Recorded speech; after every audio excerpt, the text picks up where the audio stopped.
For most of us, the thought of someone abusing and taking advantage of our elders is heartbreaking.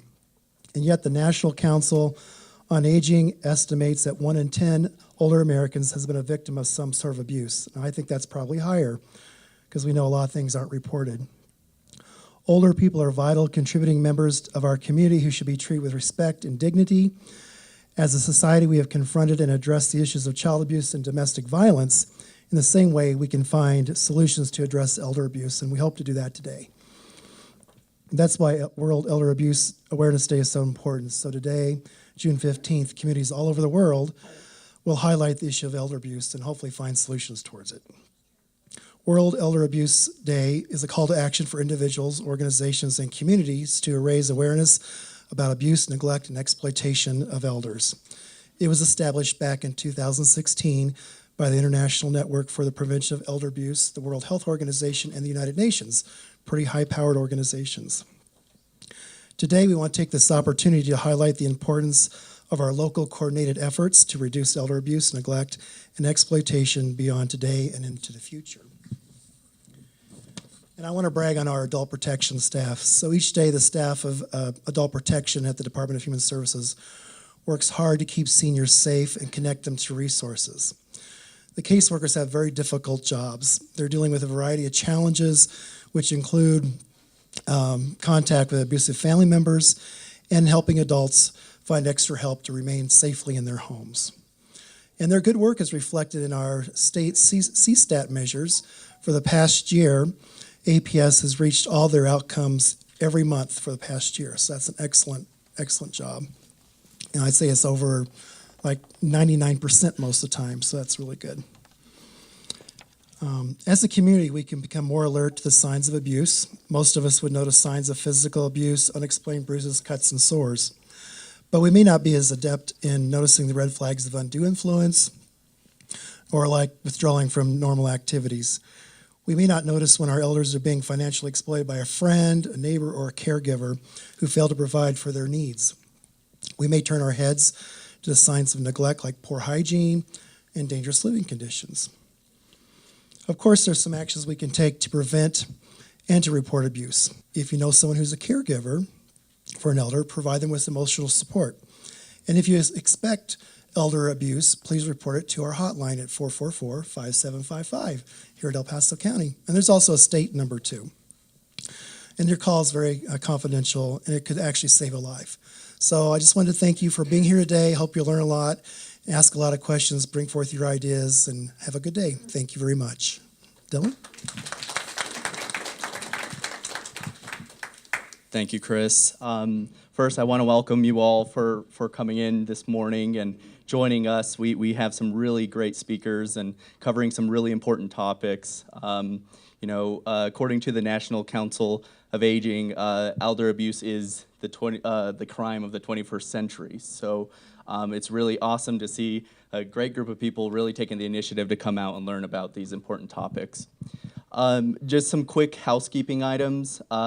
We have the bathrooms just right through these two doors here. Linda, our wonderful volunteer at the receptionist, will point you to those bathrooms. So you can see we have 4 exits here. Please refrain from using these 2 exits only in case of an emergency, and the nearest exit to the outside of the building is going to be just right across the hall from this door here. Wi-Fi password is there, and we have some beverages right out here in this next room, so feel free to indulge. So with that being said, I'm going to introduce our first speakers. We did have a bit of an agenda change this morning. Given that the field that we all work in, Chuck was called out, so we're going to push and rearrange some things a little bit. So we will lead off with Adult Protective Services this morning, and they will be followed by Tammy Hassling in How Decision Makers Can Help. So I will introduce Mr. Eric Bidwell, APS Supervisor, Adult Protective Services Supervisor, and he has some great things to say. Thanks, guys. Good morning, everyone. Amanda Banfield is a caseworker. She's going to present with me this morning as she's coming up. We just kind of wanted to go over some information with you guys I'm going to start off, and I'm going to kind of go over some, oh, thank you. I'm going to kind of go over some just terms. I'm going to define some things. I'm going to go through kind of what some of the statutes are. So my part, unfortunately, is going to be kind of boring. I'm sorry. I can't help it. It's like statute stuff. So, but I think that it's important, though, to have those terms defined and to understand when we're in this realm discussing various things, what these words mean that we're using and what the terminology means, because the significance behind that and just a little bit of the verbiage change or the wording change can make a big impact on whether it applies to a situation or it doesn't. And so we're going to go through that just briefly this morning, and then I'm going to pass it off to Amanda, who's kind of going to go over some signs to look for and things to keep an eye out for where you might be able to benefit somebody else, okay? If you guys have any questions, feel free to ask, but we're going to provide some time too, hopefully at the end for a few minutes for you guys to be able to ask at that point as well, okay? So first, I kind of wanted to address what is the Adult Protective Service? What is that? And so I'm not going to read all of these definitions to you, but I will try and paraphrase a little bit for you guys. The Adult Protective Service program is basically the State Department telling each county, you need to have some kind of program that investigates adult abuse, neglect, mistreatment of various kinds, and it needs to be run this way. The counties can kind of decide exactly what that looks like as long as it's meeting what the state statutes are, okay? And that's a very brief paraphrase, but that's basically what that says, is this is our role and this is our job. It's given to us by state authority, and we have the responsibility then with that authority to kind of follow up on those reports, okay? Specifically for us, what that looks like here is we screen reports and we determine what the appropriate response is. So we look at the reports that come in, someone calls in to us, they make a report. We look at those daily, first thing in the morning, and kind of determine, is this something that meets criteria and statute that we need to go out on and investigate, or is it something that doesn't meet that criteria? And we'll go over that a little bit more in a minute. And then what is the response? Is this something that is urgent? Is this something that needs immediate attention? Or is this something that meets standard statutes, allow us a couple days to get out there to talk to the individual, okay? The report is shared with law enforcement. Now, the way the statute says is the report may be shared with law enforcement. Here in Colorado Springs and in El Paso County, those reports are always shared with law enforcement. We think that that's a very beneficial partnership. We think that's extremely important. And we have a really great relationship with a lot of our police departments and local law enforcement in this area. And so we communicate and work with them very closely. When we get a report in their area, we send it right to them so they know, okay? And we take appropriate action to include investigation. I kind of went over that a little bit already. We kind of are determining what do we need to do with this information. We are able to do joint investigations with law enforcement, and there are a couple other agencies that we can do that with. The state provides specific statutory outlines as to when can you do that, what does that need to look like. You need to be doing it together. It's not something where one or the other can do the investigation and just pass the information off. We really need to be working together on those cases, okay? And then we offer services. Primarily when we're going out to find out, is this adult in a situation that is unsafe for them, okay? That's the first priority, which makes sense. If we find out that they are, or that they aren't, the next step is, what are we going to do to fix it? How are we going to correct this problem? And if they are safe, is there anything else that they need to make their livelihood, to make their quality of life a little bit better? And is that something that we can provide to them? Okay, so it's kind of a two-step process. We're looking at the safety, and then we're looking at what other things could we potentially provide to them that may just make their overall life better than what it is right now, okay? These are our priorities, and this is kind of pulled straight from statute. This is what we use as kind of a vision for where are we going, and whatever we're doing, whatever we're working on, whether it be community outreach, whether it be casework, whether it be court involvement, whatever that is, we're keeping these priorities and principles in mind, okay? And I put these up here because I thought that they were, you know, confidentiality, obviously that's extremely important. We don't want to be sharing information with individuals that we shouldn't be sharing information with. Consent. If the adult has the ability to tell us what they want, we need to be paying attention to that. And we need to take that, what they're wanting, we need to whenever possible, we need to do what it is that we can to help them achieve what it is they want, okay? Now, there are circumstances where maybe they're at a point where they are not able to make decisions at that point, okay? And that may be a situation where we're still taking into consideration what they want, and how can we come as close to that as possible, okay? But if the adult has the ability to say, this is what I want, then we need to be doing that, and we take that very seriously. It goes along with self-determination. This is a fundamental right, we believe, of all human beings, right? We have the ability to decide for ourselves what it is we want, what it is we want for ourselves and what it is we want for our lives. And that's extremely important. When we do have to take a step, okay, we know that this individual, it's clear to us that they're not able to make this decision anymore. They're not giving information that's relevant to what we're asking. They're talking about things that we know are not the case. It's clear to us that they're not understanding what's going on in this situation. We have to start with least restrictive. Can we help them in their home? Can we help them in the setting they're currently in? Can we help them in a way that will help them remain holding on to whatever independence they have? Because that's extremely important, right? So these are all principles that we take extremely seriously, and we take into consideration on every decision that we're making on our cases. All right, at-risk adult. We've talked about this several times, and I know that this is something that sometimes when we're talking about at-risk adult and what makes an at-risk adult, this is different, and I'm just going to say, this is different than what it is for law enforcement. And at some point later on this afternoon, Chuck will come and he'll talk with you guys a little bit about from the law enforcement perspective, and you'll kind of hear what that difference is and how that differs. But for us, this talks about a person who is 18 years or older, right? We're not dealing with children, we're dealing with adults. And they're susceptible to mistreatment or neglect because they're unable to perform or obtain services, okay? That's that key line in there. And sometimes that's a really fine line, right? They may be living in an environment that I wouldn't want to live in. They may be living in an environment, or they may be making choices that I can see that's not the best choice for you, right? But sometimes we all make choices for ourselves that maybe aren't the best, okay? What we need to look at is, are they able to get help if they want it? That's really what the key is. Are they able to recognize the situation and ask for help if they need it? Because if they're not, then they're an at-risk adult. It doesn't necessarily have to do with age. It doesn't necessarily have to do with disability or condition or medical issue or anything like that. And this is where sometimes it gets challenging, because when we're going over all those intakes every morning, we're looking at it through the lens of, is there an at-risk adult? And then later on we'll define what is mistreatment. And both of those things have to be present, because if they're not, the state says you have no right to be involved in their life. It has to be one of these. Okay, does that make sense? All right, second, as I talked about, the second prong of that when we're going through and kind of looking at it is the mistreatment portion. What is mistreatment?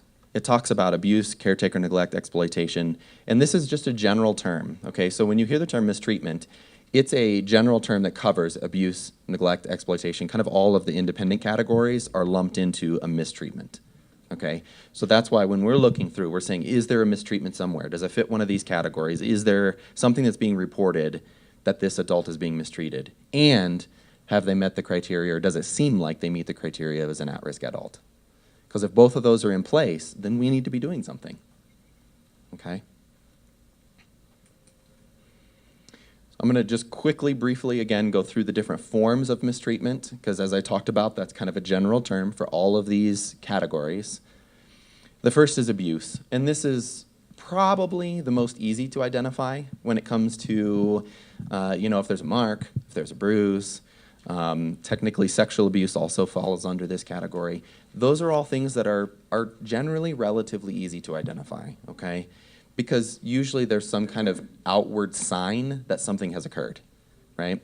And so it's usually, these are not the ones that we generally are kind of talking about or discussing in our team, trying to figure out what we're going to do. These are usually pretty cut and dried, okay?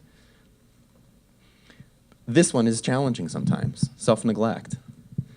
Because what I might think is neglectful to myself, okay? I'm not taking my, allergy medication, okay? Technically, if I took it, would it help me? Yeah.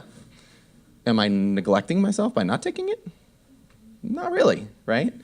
Now that's kind of an easier example, but sometimes this area gets challenging because the self-neglect, if you read through there, it talks about the refusal of medications and other things, but it also talks about life-threatening conditions, okay? Or putting the individual in a life-threatening position.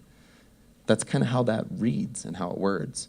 So when we're looking at self-neglect, we have to be careful that we're not, as individuals, applying our standards to what the state statute says, but that we're reading it for what it is. At this point, we're going to go over some of the signs of mistreatment and the various forms, so I'm going to pass it over to Amanda and let her kind of take over at this point. I appreciate you guys all listening to us and kind of asking questions and kind of getting ideas and helping us kind of work through this. Hello, everybody. My name is Amanda, and I'm a caseworker with Adult Protection Services. We're going to go over some of the signs, some of the things you can see and some things you can't see when you're looking at mistreatment towards at-risk adults. So, as far as caretaker neglect goes, the caretakers will not always allow the adults to speak to you alone. So, a lot of times, every time when we go in for investigations, we always have to speak to those clients alone. It always has to be on one-on-one. So whether or not we have to ask that other person in the house to leave the house or to leave the room, we need to be able to speak with that adult one-on-one so that way we can get their side of the story. And even sometimes at that point, they're still too afraid to talk. So if you come across an adult that is just bottled up, not wanting to talk about what's going on, that's probably a sign of caretaker neglect when there is a caretaker in the home. Reacting to the caregiver, they're fearful and not wanting to be around a caregiver often. And this may be a situation where there's in-home care and there's multiple caregivers and one caregiver has done something to the client that's making them react that way. It's not always the case that that caregiver has done something. The client may just not like the caregiver. That does happen too. We don't like everybody, and that's okay. Anxious, fears, anxiety, those kind of things happen. We see those things and we want to help break our clients out of those shells and get to trust us so we can give them the right amount of resources and the right care and provide the right services that they do need. Signs of physical abuse, you see the bruising, the burns, the cuts. Wetting the bed is another sign of physical abuse that may affect them more at night when they're not even thinking about it. So when we look at physical abuse, these are things that we do go out and investigate, but you also have to take, at that point, kind of physically, mentally, where is the client at once these things have happened to them? And we want to make sure that we are reporting, and you guys you're not all mandatory reporters, you don't all have to report to anybody, but if you see those signs, tell somebody. They may not tell for themselves, so they may need you to go out and tell somebody so that way somebody can investigate to make sure that at-risk adult is safe. Signs of sexual abuse. You're looking at torn clothing, mostly undergarments being torn, bleeding. When we're looking at physical abuse, they may not want to talk about it, and that's okay, but we can give them the resources. We can send out our advocate to speak with them. The police have advocates that also help those clients to be able to work through those emotional issues that they may have, and then they may eventually be able to tell us what we need to know so that way we can do our investigation as well. To give caretaker neglect, it just doesn't have to fit in a nice, neat little box. It's very ugly. It happens a lot more than you think it does. Some of these signs for caretaker neglect can also be transposed into self-neglect as well. Not following doctor's orders, whether that's caretaker or the adult that chooses not to follow doctor's orders. You also have to look at being disheveled. Is the client disheveled because he can't get the resources to be able to shower on his own? Or is the caretaker not letting him shower or not showering him because he needs assistance or she needs assistance while doing so? But at the same time, that can also be a self-neglect thing. I don't want to shower. I'm an adult. I don't have to. And that's the fine line we play with the self-neglect. Signs of self-neglect. So self-neglect is probably one of our most common allegations that we actually look at. And when we're looking at self-neglect, first we have to have an at-risk adult, because if the adult is not at risk, you don't meet our criteria to self-neglect. It doesn't mean that you can't self-neglect. It just means that you don't meet our state statute to be able for us to go out and investigate. Does that make sense? Inadequate heating, plumbing, or electrical services in the home. So if you don't have gas or heat, or your pipes are busted so you can't actually physically shower, those would be self-neglect. Pathways unclear due to large amounts of clutter, hoarding homes. We look at a lot of hoarding homes where people just can't get around. Sometimes pathways, that's the only pathway through the house, is a very small window. Animal feces in the home, that can also be people feces as well. It does happen. Residence is extremely dirty, not cashing checks regularly, monthly if you actually receive a check anymore, needing medical care but not seeking it or refusing, lacking fresh food, or there's spoiled food in the house and you have nothing that you can clearly eat. Refusing to allow visitors in the residence, giving away money, dressing inappropriately for the weather, and confusion or memory loss. So as people age, a lot of times you end up with dementia or Alzheimer's, and you can't remember that you're not doing what it is to maintain your day-to-day life. So as those things happen, most people will need someone to help. And thank goodness there are things that can help. We have power of attorneys, we have guardians, we have conservators. There are a lot of, we have guardians, we have conservators, we have power of attorneys, a lot of legal documentation that can help. So I think that's it for us. Good job. Thank you very much. There you are, sir. Thank you, Eric. Thank you, Eric and Amanda. Really appreciate it. And just an FYI, we have a space right on the side of this room here. We have some tables set up, so if you have any specific circumstances that you want to talk about, Silver Key's case managers will be available to talk about that, provide resources, as well as APS's caseworkers, I'm sure would also be happy to lend a hand as well and answer questions. For those of you who are unfamiliar with Silver Key, I didn't introduce myself after Chris. My name is Dayton Romero. I'm a program manager of the case management services here at Silver Key. We're a nonprofit organization that provides a pretty wide variety of services, including transportation. You may have seen our buses kind of driving around town, so we provide transportation. We have some nutrition services as well, including commodities, as well as our Golden Circle site here. We have one on location, but we have 20 kind of spread around the community that are conveniently located for those who'd like to grab a meal on a daily basis. If you RSVP'd, there is lunch being served for our break after Tammy's presentation.